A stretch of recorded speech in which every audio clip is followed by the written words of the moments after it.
My 10-year-old birthday goal was to get to 300 huts, but then I wanted to get to 400 before I turned 11.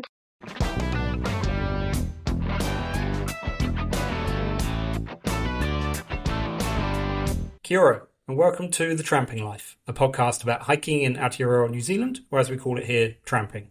I'm John T, and in each episode I chat with people who share a passion for exploring this incredible country.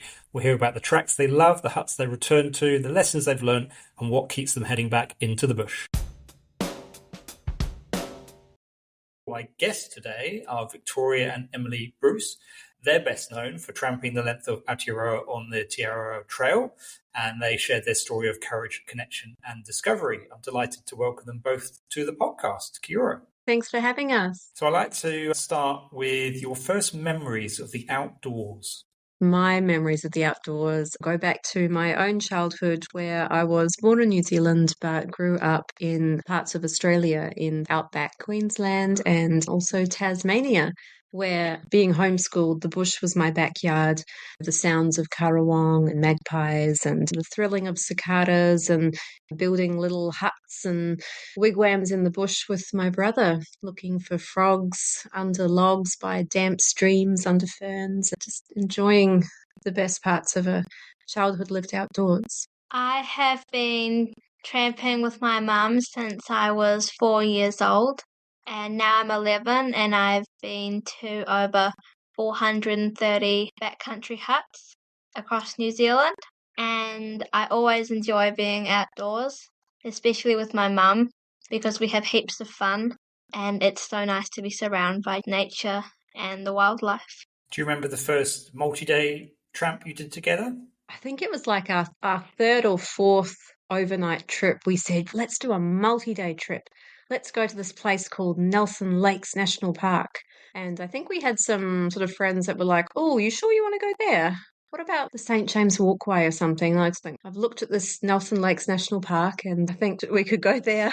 And we ended up going up to Cupola Huts, where we sat out a snowstorm with these two lovely young off-duty dock guys who nipped out into the snow with their rifles, and they said they were going up on the tops, and we thought, where are they going?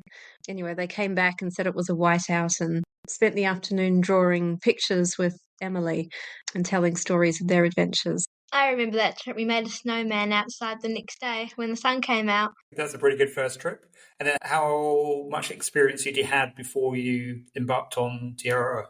Our first overnight tramp, Emilie, was 4.5, and by the time we embarked on Te Araroa, she was 7. So we had been to, I think, 50 of the dock huts around the South Island, and we had a couple of multi-day tramps under our belt. We'd done, I think it was maybe the St. James Walkway was probably like the longest in terms of physical distance, but we'd also been into some rougher country like Rakiura and Kahurangi, a little bit on the west coast, but definitely Te Araroa was the biggest undertaking in terms of logistics and distance and just the physical requirements of walking a 3,000 kilometre trail.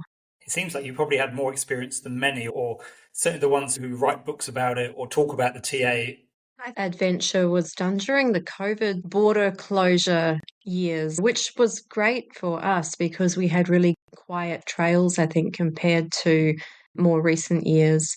It was interesting on 90 Mile Beach, people often try to cover that 100-kilometre distance in 4 days, and we straight away knew that wasn't going to work for us, so we'd budgeted 6 days and picked out some campsites in advance and so on. And when we got down to Ahipara at the end of it, there were 2 people who'd started and overtaken us and ended up with broken feet and horrendous blisters and I think a fractured foot or something like that. For a lot of people, it's a definite physical, throwing an unconditioned body into a demanding physical regime can definitely have consequences. And how, Emilie, did you cope with it physically? I thought it was so much fun walking down 90 Mile Beach and across the length of New Zealand. It was especially fun when we packed lots of lollies and chocolate, and I knew there was going to be a little hut to sleep and discover at the end of each day. And what about your body physically? Like, how did you go? Because you were so much littler than all the other grown-ups, eh? Your legs were littler. Yeah, I had really little legs, so most people would try and do a distance quite a lot faster than I could. I just took one step at a time and I made sure I enjoyed myself along the way and I didn't carry too much, of course. And I made sure I carried the chocolate. And yeah, I guess I just did it one step at a time with my mum's help along the way. It could be incredibly dexterous, though. Like, you come up to windfall and so on, and you're there trying to clamber over it, and little people can just slither on underneath. And the thing with children as well is that they might not walk as fast, but they have absolute amazing recovery. We stagger into the campground in the day, throw the packs down. I'm there just wanting to lie on the grounds, have a cup of tea, and Emily's skipping around fairy gardens, mummy, let's play. So yeah, they might be little, but their recovery is absolutely amazing, enviable. Did you have the book or books now in mind when you started? It actually started with wanting to fundraise for charity as part of the Te Araroa journey. So we set up a Give a Little account, and one of the charities that we partnered with, Federated Mountain Clubs, were amazing and said, oh, hey, why don't we host your blog on our Wildlife platform? So all you have to do is send us a bit of a write-up every week or so and some photos, and we'll just work in the background and turn it into a lovely blog for you. And I thought, oh, that would be great. And as it turned out, as I started writing these blogs for them, I realized that actually the words were just flowing out of me. And so it wasn't once a week, it was almost every day, this writing, this beautiful experiential walking through the ever-changing, evolving New Zealand landscape, everything that we were seeing and experiencing and feeling, as well as the internal emotional journey that I in particular was going through at that time. It really was the fundraiser and the want to do something for charity which led to the creation of the sort of social media accounts. And the posting on social media was to encourage people to donate to the fundraiser, which was really effective. We raised over $20,000 for Federated Mountain Clubs and the Mental Health Foundation of New Zealand. Before Te Araroa finished, I was really fortunate to be approached by a publisher, a couple of publishers actually, who said, hey, we've followed your journey. We love the story. And have you ever considered writing a book? And I thought, oh, that would be cool. And then Emilie was approached by Potton and Burton, who saw her in FMC's Backcountry magazine and said that they would love to share her story of a amazing, inspirational little 7-year-old doing hard things and having a fabulous time in nature. Yeah, I think the fundraising for charity and the support of Federated Mountain Clubs really helped us give us some practical profile. And for some reason, maybe it was the lockdown times, or it really just seemed to capture people across the nation. We were really surprised that anyone would want to follow some mad mum and her little kid going on a big walk in nature, but we just had TV coverage and radio coverage and people following us from all around the world, not just New Zealand. There was something in that journey that really resonated with people. And how have you found the media attention? I guess there's probably pros and cons. Media is fleeting and fickle, isn't it? I think it's probably just a bit of a flash in the ocean compared to everything that goes on in a daily or weekly media cycle. But it has just been really lovely to think that being able to share our story has helped inspire another generation of young trampers and young families just to get out there and really enjoy what's in our backyard. What do the kids at school think? I'm sure a lot of them think it's a really good idea and they want to get outdoors because getting outdoors is really important, especially starting from a young age because it is our natural ecosystem and we need to protect it.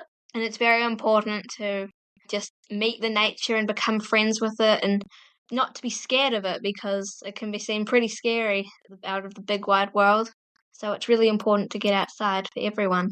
Do any of your school friends tramp? Yeah, I've got lots of friends, well, a few friends who like tramping.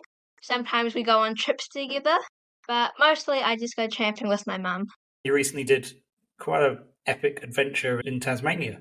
Yeah, that was last summer. We went and did a 24-day traverse through the Southwest National Park, which is a wilderness area in Tasmania's southwest.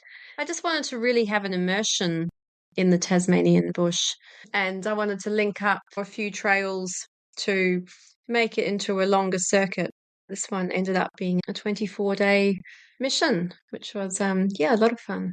I'm imagining quite thick and gnarly bush and quite a lot of mud. Oh, amazingly so. Absolutely. I mean, everything over there has evolved to protect itself from little soft browsing marsupials. And so all the plants just pretty much have spikes of some sort, lacerating spikes on them, which we had read about. We definitely had read about them. And so we brought like our gardening gloves for hand protection and full arm and body protection. But still, when I came back to New Zealand, it was just so lovely to even go through the subalpine and be like, Oleria, you're not that bad, are you? And stroke the tussock grass, because it's quite hard too, in that with Tasmania not having the highest of mountains, is that you don't necessarily pop through that gnarly subalpine layer onto those open tops that often. On the traverse of the Southern Ranges, we were just battling through this fabulous scrub called a scopara, which is just this massive, thick, almost hedge-like stuff with little tiny needles. It's like a spear grass on a tree, but like a whole bunch of tiny baby spear grasses on a tree everywhere. And it rained a lot, so there's this magical kind of peat ecosystem there. There's a lot of wetness, and they don't have huts. Not even a little bivvy, just a crawl inside and dry out. So that was probably quite hard, just the continual wetness, continual lugging the tent.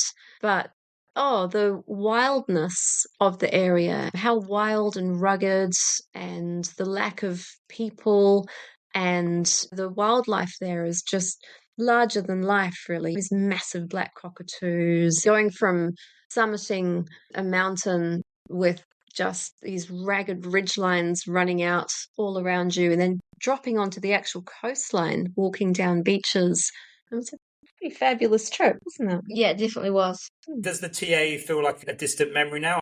In a way, while it was really hard for us at that point in time in our lives, with Emilie being 7, really it feels like just the launching off point for a much more varied, more challenging, and more diverse tramping career, for a better word. The adventures that we've been on after Te Araroa, I think, would be far more fabulous material for future books. And how do you decide which trips to do? We look at the weather forecast A lot. and then we look at where the weather might be nice, and then we think about the time we have. And how far it is to drive. But often, a lot of our trips seem to be exploring new places. We've been getting into, I guess, the hut bagging because it's a wonderful way of following the existing hut and track network or abbreviating it so that you can go off track between tracks and explore new parts of the country. We always like to go somewhere new where possible. And it depends also on energy levels. If we're feeling a little bit less like wanting a thrashing, over here on the West Coast, all the mountains have started at sea level. Yeah. It can be a bit of a commitment. If you're just wanting a bit of a wander, maybe something on the Canterbury Otago side can often be a nice option. That's a lot of huts. Yeah, we were counting. I think it was about over 100 when we finished Te Araroa. So that was still a very small amount. Emilie, what was your 10-year-old birthday goal? My 10-year-old birthday goal was to get to 300 huts, but then I wanted to get to 400 before I turned 11. So we've just kept on going over the years because there's still more huts to get to, but it feels like we've done all the easy ones. So they're much more remote now. So they need really good weather to get to them. And 100 huts in a year, that's a pretty good tally. Yeah, it definitely is. It's nice to be creative and find circuits and loops you can do, which take you to different places. And we're really doing a bit of off-track navigation as well. It's quite fun to read the topo map and have a look at different spurs and ridge lines and think, what can you connect up and what might work to take you to different places. I really quite enjoy stepping off the track into the forest and then just being able to pick a route through the bush. Emilie's really good at picking little off-track following little goat tracks and deer tracks through the bush. Do you have any particular favourite type of huts? Like, you've visited a lot, so do you like the old foresty series orange ones or the newer ones, or what's your preference? My favourite hut colour is probably cream. It's known as moss with a red roof and a bright red door. But I also really like little orange bibbies tucked away like little treasures. If you're on an island and you're searching for treasure, they're just like that. Like Campbell Bev orange treasure, wasn't it? It was the best thing in the world to see Campbell Bev. Have you got any particular favourites that you return to or you'd like to return to? Lots of people ask me this question, what's your favourite hut? And sometimes I don't even remember some that I've been to. But definitely one of my favourite huts is up the Whitcomb Pass called Wilkinson Hut, and it's absolutely so adorable, and I think it's the sweetest hut in the whole world. It's got beautiful, like, original beach framing and so on, and you can put the big fire on. Often the huts that have like an emotional memory attached to them. Maybe it was a really hard trip, or it was dark and you were just dying and your feet were falling off and you staggered in and little hut door swung open to welcome you. Often these have really lovely memories attached to them. Like, we had a night at Slatey Creek Hut over the Hope Pass, and it's a pretty rustic and historic little place that might not necessarily be welcoming. I think at the time it had these big floorboards with cracks in them and the mosquitoes came out. I think most people just camp actually, but we didn't. That one always sticks in my memory because we met up with this lovely guy, this lovely hunter, and he was going up the valley. He said, "Oh, I'm just going to go for a walk up the valley to look for a deer." And Emilie must have been 7 or 8 or something. Yeah, so 6, 7 or 8. And I was like, oh, can I come too? So we strolled up the riverbed in the last rays of the sun. We stopped, and just poking its head out of the bushes was a lovely young female deer. So we got that and had deer heart for dinner. He cooked up deer heart. He said the deer was just paralyzed with fear standing there because Emilie wouldn't stop talking. Are there any particular areas of New Zealand that you haven't explored as much, which you've got your eyes on to go and bag some more huts? It'd be lovely to get up to the North Island and have another look through the Te Araroa range. That was pretty awesome on Te Araroa. It was like the section that, as South Island trampers, the Te Araroa range and the roughness of it made us reminisce of the South Island. It wasn't really a trail walker section. It was a bit of a hardcore tramping section, and we really enjoyed it. We got one sunny day and 10 days of rain. Yeah, the socks. You should have smelt the socks. Knock a man dead at 6 paces. And there's some other areas like Fiordland. And we spent 11 days down in Rakiura about this time last year and did the Northwest circuits, and would love to go and have a look at the Southern circuit and go over the Tin Range. And some of the vegetation and the ecology down there was just stunning, as was seeing kiwi fossicking around in broad daylight. And our friend Paul Kilgour, who wrote the book Gone Bush, who's been to maybe 1,300 huts across New Zealand. We were just visiting him and he got out all his fabulous old maps and was showing me this red line linking up the South Coast track with some lakes and so on in Fiordland. So I took photos. I'm not sure if those red lines will still amount to much, but Still accurate. yeah. But yeah, wonderful, lengthy and wild adventures. So hopefully, fingers crossed that summer brings us lots of those. So what's the closest you've come to, I wouldn't say necessarily disaster, but there's some of the biggest challenges, I guess, you've had on trips? Not very long ago, we had a bit of a disaster. It went a bit south, up Sudden Valley, which is off across the Hordern Valley. I should preface this just by saying we've had a very good track record for the past. We haven't really had disasters that much. 7 years. We have gone hungry. We have walked out 13 kilometres on one muesli bar each. We did in the early days before we really understood what topo maps were and how to read them. We got ourselves a bit lost and found ourselves again. And on the Te Araroa, we actually called search and rescue for 2 other parties, but never for ourselves.